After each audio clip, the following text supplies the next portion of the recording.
పనికి మాలిన వాళ్ళందరినీ తీసుకురావడం, పని తప్ప అన్నీ చేయడం అలవాటైపోయింది. ఆడి గురించి ఎందుకు లేరా, నేనంటుంది నీ గురించి.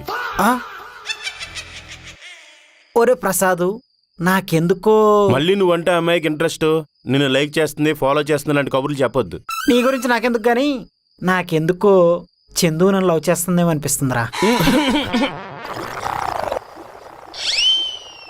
ఏంట్రా షేక్ అయ్యారా? షాక్ అయ్యాం. అయినా ఈ దరిద్రపు ఆలోచన నీకు ఎందుకు వచ్చింది? దరిద్రం ఏంట్రా దరిద్రం? నాకు మనసు ఉండదా? ఆ మనసుకు ఒక అమ్మాయిని ప్రేమించాలని ఉండదా? ఆ అమ్మాయికి యానిమల్స్ని లవ్ చేయడం అలవాటు, అయితే మాత్రం అలా ఎలా కనెక్ట్ చేసుకుంటావు?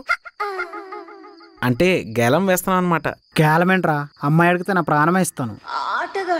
అనవసరమైన ఎవడైనా ఈజీగా ఇచ్చేస్తాడులేరా. ఈడో పెద్ద సిద్ధాంతి, అందరి మనసులో ఏముందో చెప్పేయడానికి. నాకు తెలిసిపోద్దురా, లేడీస్తో సాహసం చేసినోని వాళ్ళకి ఏమిష్టమో, ఎలాంటి మోడల్స్ ఇష్టం అనేది వాళ్ళ కళ్ళు చూసి చెప్పేస్తాను. అంతెందుకురా, మన కొత్తగా వచ్చిన కంటెంట్ మేనేజర్కి మన ప్రసాద్ అంటే లైకింగ్ అని చూసి చూడగానే చెప్పేశాను. ఈడు మళ్ళీ మొదలు పెట్టాడురా. తను వచ్చి 2 రోజులు కూడా కాలేదు, అప్పుడే లైకింగ్ అంట. జోకింగ్ చేస్తున్నాను అనుకుంటున్నావా? నా మాట నిజం కాకపోతే చూడు. అబ్బా, కరెక్ట్ టైంలో ఫోన్ వచ్చింది. ఇప్పుడేమంటావరా?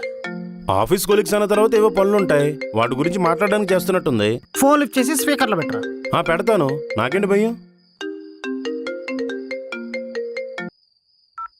హలో వరప్రసాద్. చెప్పండి నందిని గారు, ఆఫీస్ వర్క్ గురించి చేశారా? నైట్ వాక్ గురించి చేశాను. Night walk? అంటే నాకు నైట్ వాకింగ్ చేసే అలవాటు ఉంది. సిటీకి కొత్త కదా, మా మదర్ బాగా క్లోజ్ గా ఉన్న వాళ్ళని తీసుకెళ్ళమని చెప్పింది, అందుకే మీకు చేశాను. చెప్పానా? నేను చెప్పానా? అంటే ఇప్పుడు నేను నాతో పాటు తోడుగా వస్తారేమో అని అడుగుదామని. ఇప్పుడేమంటావు గురు? సచ్చినా వెళ్ళను. ఇలా పరాయి స్త్రీలతో వాకింగ్ వెళ్ళే అలవాటు నాకు లేదు. నేను చాలా డీసెంట్ ఫెలో.